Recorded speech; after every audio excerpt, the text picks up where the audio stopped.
So I have this book, Nature Heals by Aage Solbakk, and I'm gonna read what it says about bloodletting.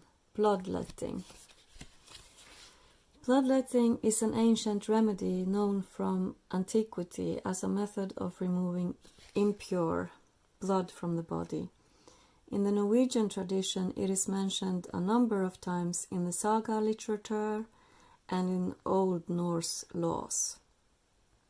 Bloodletting was used widely among the North Sami toward the end of the 1700s, but the method was probably in use among the Sami as far back as in the Middle Ages, if not before. The procedure was performed in the following manner. A knife was used to make an incision to enable the blood to flow from veins and arteries into a bowl or tub. Arteries always had to be opened lengthwise.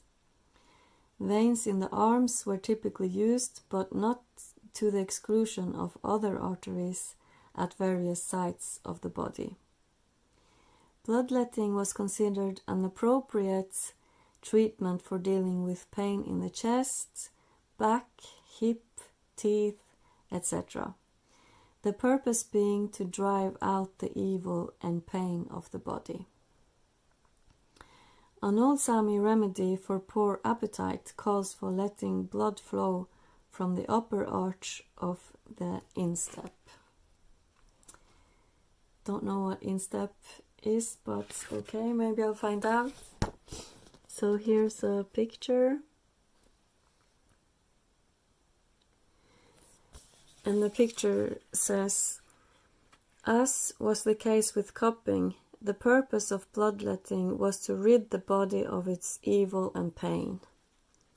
And the picture is bloodletting in Finland in 1922. Yeah, and that's what it says in this book, Nature Heals.